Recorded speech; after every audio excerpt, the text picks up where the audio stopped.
आज हम लोग पढ़ेंगे यहाँ पे आयनन पर प्रभाव डालने वाले कारक में यहाँ पर समायन प्रभाव। इसके पहले वाले वीडियो में हम लोग यहाँ पर ताप का प्रभाव और विलयन की सांद्रता के बारे में देखे थे, तो आज उसी के आगे देखेंगे यहाँ पर। तो समायन प्रभाव यहाँ पर किस पर अप्लाई होता है? किसी दुर्बल विद्युत अपघट्ट के विलयन में। तो यहाँ पर उसी को हम लिख दे रहे हैं, किसी दुर्बल विद्युत अपघट्ट, किसी दुर्बल विद्युत अपघट्ट के विलयन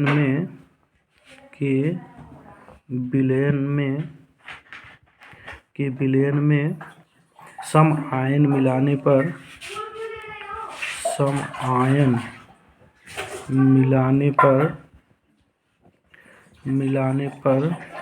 उसके आयनन की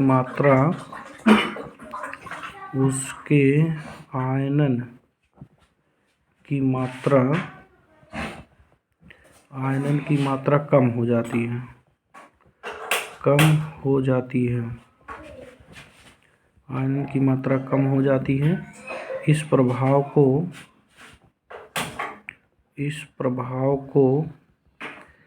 क्या कहते हैं? सम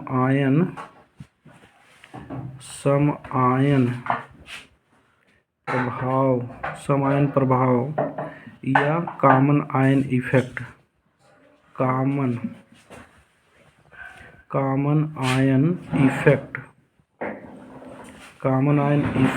कहते हैं।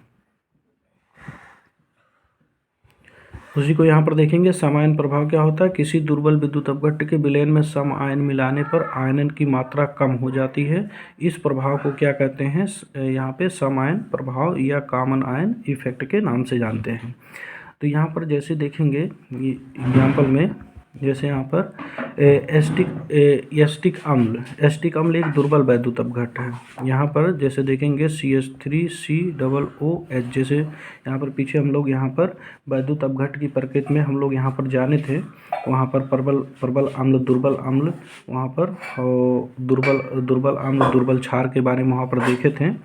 तो इसमें वही देखेंगे।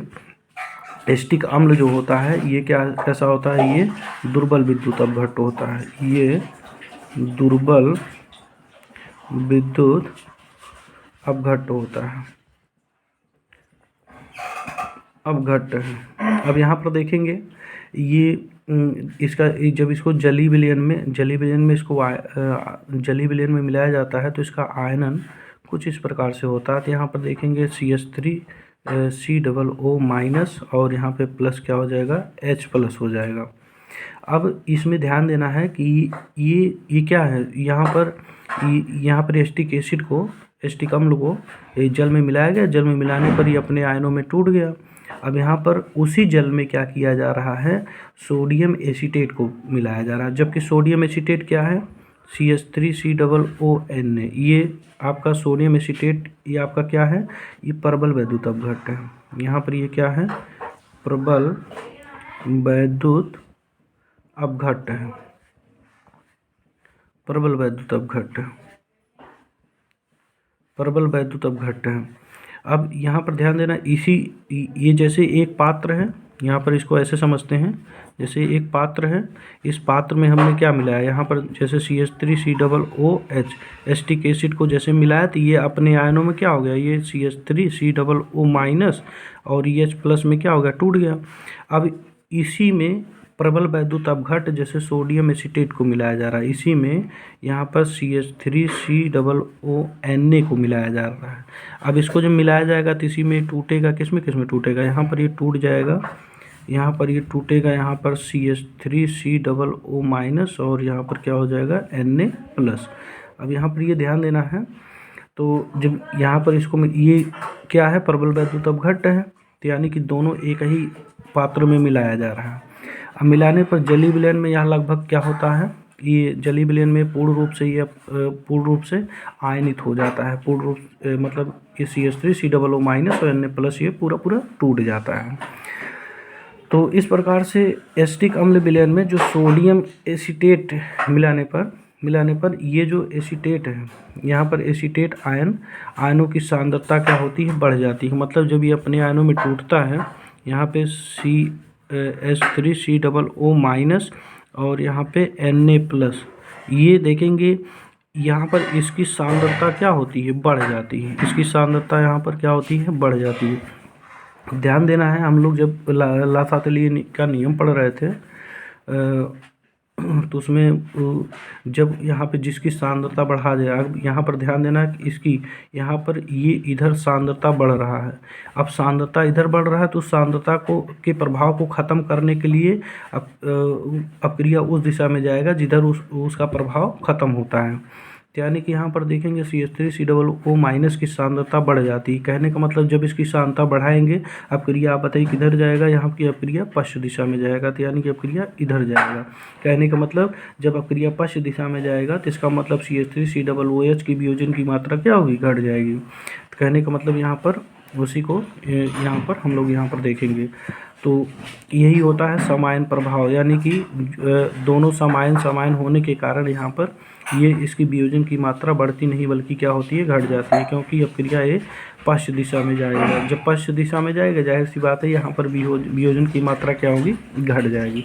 जैसे दूसरा एग्जाम्पल देखेंगे, एग्जाम्पल नंबर 2 देखेंगे। जैसे अमोनियम हाइड्रोक्साइड ले लेते हैं। जैसे अमोनियम हाइड्रोक्साइड क्या है, एक दुर्बल वैद्युत अपघट्ट है, क्योंकि यहाँ पर जो हमारा ये समायन प्रभाव अप्लाई होता है किसी दुर्बल विद्युत अपघट्ट के विलयन में समायन मिलाने पर उसके आयनन की मात्रा कम हो जाती है। इस प्रभाव को क्या कहते हैं, समायनन प्रभाव कहते हैं। अब इसी को देखेंगे, जैसे दूसरे में यहाँ पर हमने यहाँ पर बात किया है, जैसे अमोनियम हाइड्रोक्साइड NH4OH को लेते हैं, तो यदि इसको जल में जब मिलाया जाता है तो ये क्या होता है, ये अपने आयनों में टूट जाता है, NH4+ और यहाँ पर H+ में यहाँ पर टूट जाता है। तो ये इसका जलीय विलयन है, तो जलीय विलयन में इस प्रकार से टूटता है। ये सोडियम हाइड्रोक्साइड क्या है, सोडियम हाइड्रोक्साइड जो होता है ये दुर्बल वैद्युत अपघट्ट है। यहाँ पर हम लिख दे रहे हैं दुर्बल वैद्युत अपघट्ट है, दुर्बल वैद्युत अपघट्ट है, दुर्बल वैद्युत अपघट्ट है। अब यहाँ पर ध्यान देना है, जैसे एक पात्र यहाँ पर लिया गया है, एक पात्र में यहाँ पर क्या है, NH4OH है, इसको जल में जैसे मिलाया गया तो ये जो है NH4+ और यहाँ पर OH- में टूट गया। अब ध्यान देना है, इसी पात्र में एक प्रबल वैद्युत अपघट्ट मिलाया जाता है। जैसे अमोनियम क्लोराइड को ले लेते हैं, जैसे NH4Cl ले लेते हैं। अमोनियम क्लोराइड क्या है, एक प्रबल वैद्युत अपघट्ट है, ये प्रबल वैद्युत अपघट्ट है, प्रबल वैद्युत अपघट्ट है।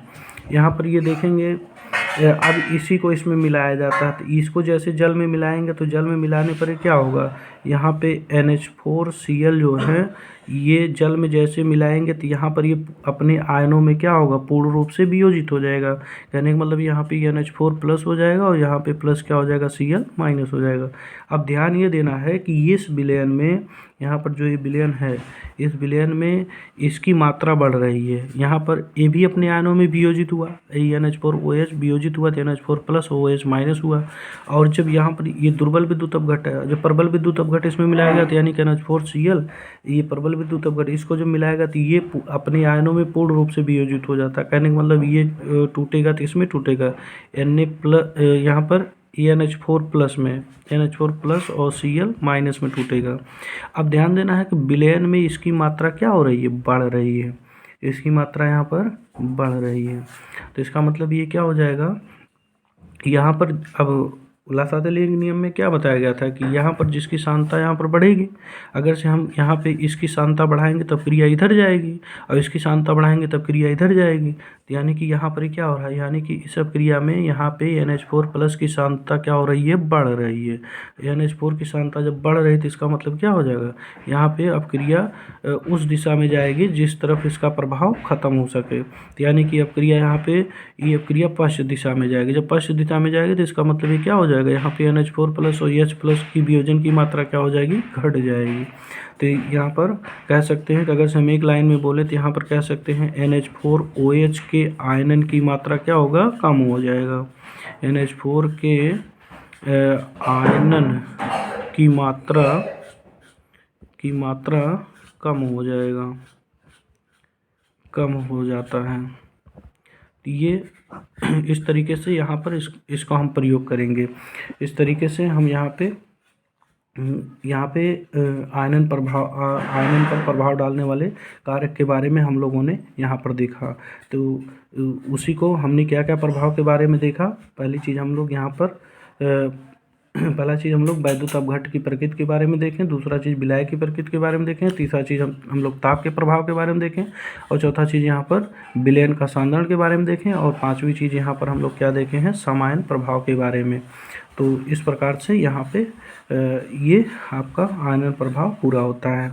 तो इसको आप लोग कॉपी में अपने नोट कर लेंगे। धन्यवाद।